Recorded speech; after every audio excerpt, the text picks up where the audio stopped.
Ah, berarti udah sana dapat videoin. Masa naik perahu gini takut tuh. Hmm. Oke, selamat pagi menjelang siang. Selamat Pagi. datang di Ya. Dadah. Sambil berjalan, saya akan sedikit sambil menjelaskan Oke. tentang kondisi penelusuran gua dan kondisi gua lalai saat ini dan Iya. zaman dulu. Oke, perlu kita ketahui kalau untuk penelusuran gua lalai atau wisata penelusuran gua itu biasanya masuk dalam kategori wisata minat khusus. Nah, biasanya untuk penelusuran gua itu banyak dilakukan oleh para mahasiswa atau para peneliti. Hmm. Gua lalai ini masuk dalam kategori minat umum karena gua paling mudah dengan yang bisa ditelusuri karena lorongnya besar dan sepatu dan gua lalai ini Ngeri nih sepatu. sangat bagus. Kita mulai melakukan penelusuran gua lalai. Penelusuran gua biasanya masuk akan lewat 3 zona. Gua lalai. Jadi masuk ke gua nih. Adanya di sudut gua. Di gua sini kami biasa menyebutnya dengan zona pelarian. Hmm. Karena jalannya cuaca dari luar gua dan kita pelariannya berdasarkan cuaca di dalam gua.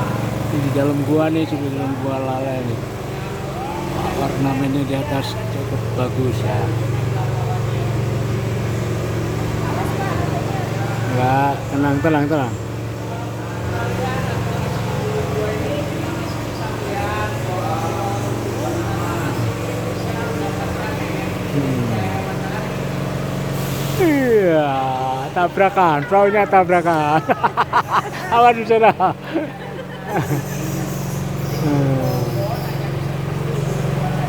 Ya, ya, ya.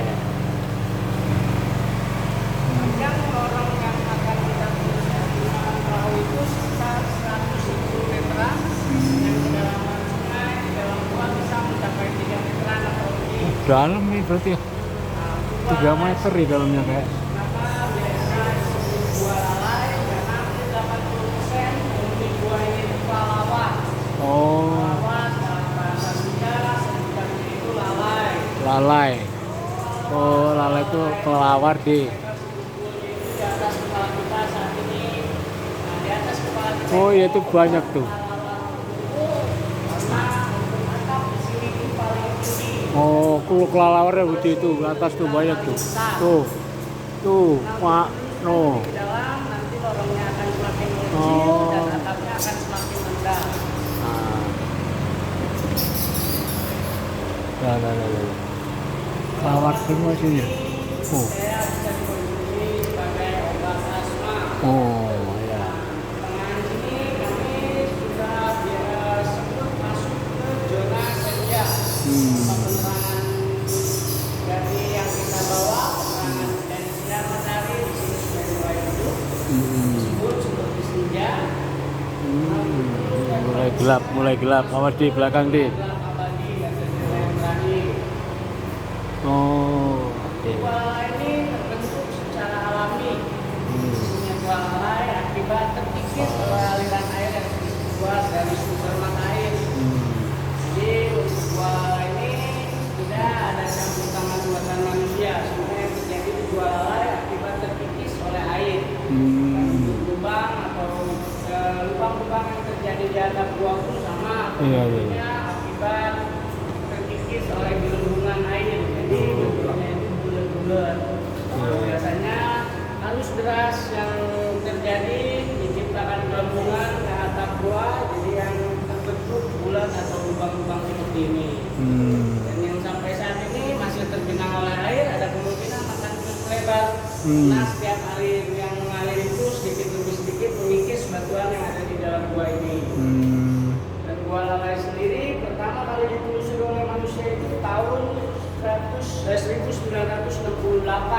Tahun 68 ada peneliti dari Jerman masuk ke dalam sini untuk meriset hewan apa aja yang ada di dalam gua dan panjang lorong gua lalai.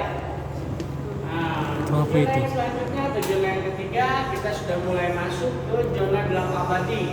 Dan ujung penelusuran kita hanya bisa sampai depan sini dan untuk penelusuran lebih lanjut masuk dalam kategori minat biasanya yang melakukan penelusuran lebih jauh banyak dari kalangan mahasiswa pencinta alam. Selain itu, untuk penelusuran lebih jauh itu harus dilakukan dengan cara menyelam juga. Dan jarak penyelaman hampir 30 meteran, jadi harus menggunakan alat diving atau oksigen. Nah, untuk penelusuran menggunakan perahu kita hanya bisa sampai sini, dan di sini tempat yang sudah tidak tertembus cahaya matahari sama sekali. Nah, biasanya di akhir penelusuran kita selalu melakukan doa bersama agar mendapatkan kondisi atau benar-benar dalam perut bumi. Dan biasanya mencoba memadamkan pencahayaan beberapa detik agar bisa merasakan gelap total dalam perut bumi. Nah, seperti ini kondisi gelap abadi yang akan untuk terlihat orang di depan kita, telapak tangan di depan mata pun nyaris tidak terlihat. Di sini kita tidak akan mengenal batas siang dan malam di luar sana. Kondisi di sini tetap gelap total tanpa cahaya. Oke, doa bagi kita semua, semoga alam ini tetap terjaga dan tetap lestari, dan semoga setelah melakukan penelusuran Gua Lalai, untuk penelusuran selanjutnya kita bisa lakukan di Gua Hiro yang ada di Mekah sana. Amin. Oke, terima kasih sudah menyempatkan diri berkunjung ke Gua Lalai. Harapan kita semua pasti sama, semoga keluar dari sini kita bisa menjadi pribadi yang lebih baik dari sebelumnya. Amin. Kita akan sedikit dibantu oleh arus air. Karena Gua Lalai ini jenis gua mata air. Di ujung lorong Gua Lalai itu titik keluarnya air dari bawah tanah dan mengalir ke mulut gua. Jadi kalau keluar itu kita sedikit dibantu oleh arus air. Jadi airnya ke sono ya? Iya. Terus yang itu tadi kayaknya di bawah kayak ada batasnya. Ya itu nyelam ke bawah. Nyelam. Sekitar 30 Bukan, meter. kayak ada tembok. Itu tuh masih nyelam ke dalam lagi itu ada lorong cukup untuk satu orang yang penuh dengan Enggak, itu tembok batas dari Warna itu warna. bukan tembok sih itu.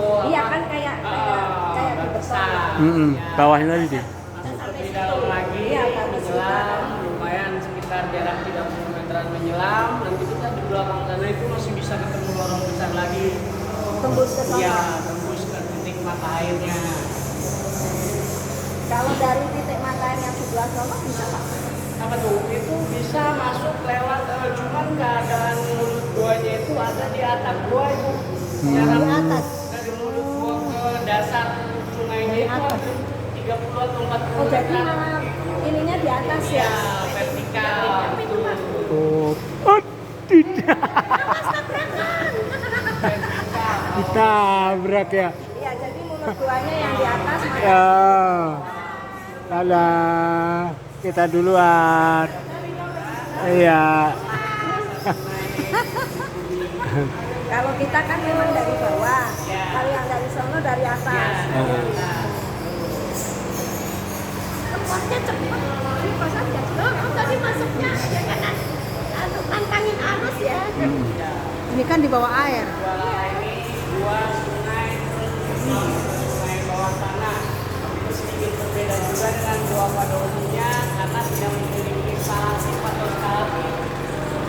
Biasanya di dalam gua banyak gangguan kristal yang seperti lainnya atau gangguan salasi atau salatan atau lainnya.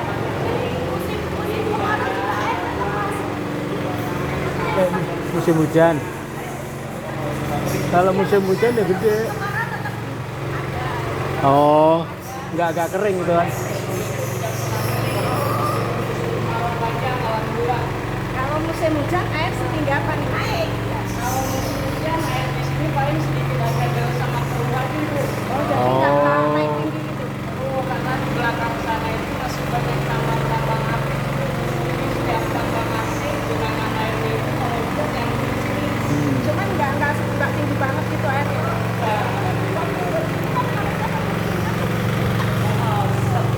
Masih juga sama itu kalau hujan itu airnya turun tetap. Karena banyak campur dari air genangan tambangan air itu di sini semua.